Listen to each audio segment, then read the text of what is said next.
Allahu subhanahu wa ta'ala në surën e Shura, mbasi ka përmendur anijet që lundrojnë në det dhe duken si malet, mbasi ka përmendur si shenja për fuqinë e tij absolute, për pushtetin e tij të madh, ka thënë: inna fi dhalika la ayatin li kulli sabarin shakur. Në të gjitha këto ka shenja për çdo njeri durimtar të madh dhe falënderues për mirësitë. Pra këto janë shenja, janë argumente për durimtarët, për falënderuesit. Dietarët kanë thënë se ka 3 lloje durimesh.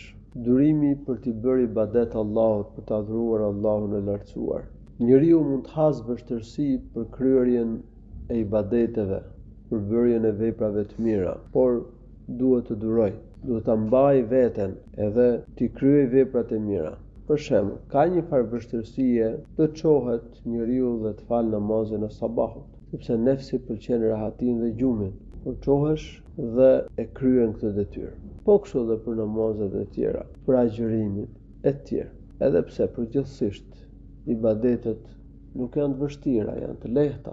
Allahu nuk e ka bërë të vështirë këtë fe. Madje nëse besimtari bie në ndonjë vështirësi, shariati ka caktuar për të dhe lehtësime. Por duhet durim për të vazhduar në rrugën e Allahut, të adhuruar Allahun, për të qenë i bindur ndaj Allahut të lartësuar.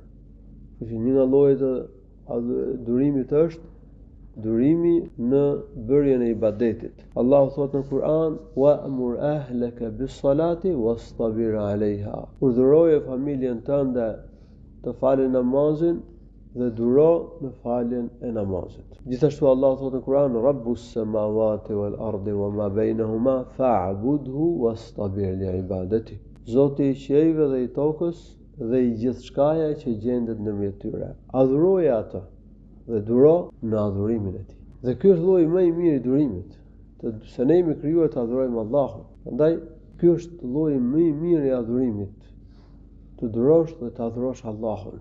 Lloji i dytë është frenimi vetes nga gjunahet.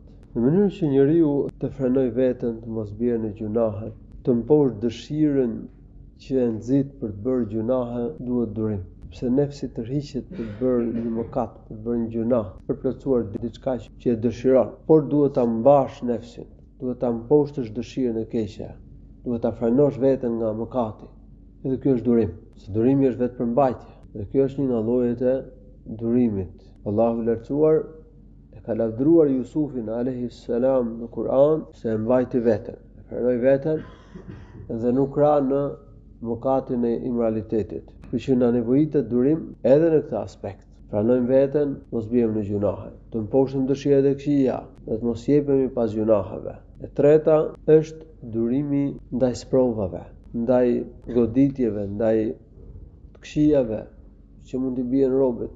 Duhet durim dhe duhet me qenë i kënaq me caktimin e Allahut subhanahu wa ta'ala. Edhe këta i ka lavdëruar Allahu i lartësuar në Kur'an duke thënë, pasi ka përmendur domos prova të ndryshme, ka thënë: "Wa bashiris sabirin." Përgëzoi durimtarët, alladhina idha asabatuhum musibatun qalu inna lillahi wa inna ilayhi raji'un, të cilët kur u bie një fatkeqësi thonë vërtet Allahut jemi dhe tek ai do të kthehemi. Ulaika alehim salawatu min rabbihim wa ulaika humul muhtadun. Këta i lavdëron Zoti i tyre, i mëshiron dhe këta janë të udhëzuarit. Lut Allahun subhanahu wa ta'ala na bëj durimtar. Durimtarët kanë mirësi të shumta, të cilat i ka përmendur Allahu i lartësuar në vende ndryshme në Kur'an, por dhe në hadithet të profetit sallallahu alaihi wasallam përmenden mirësi dhe shpërblime të mëdha për durimin. Walhamdulillahi rabbil alamin. Sallallahu alaihi wasallam ala nabiyyina Muhammad.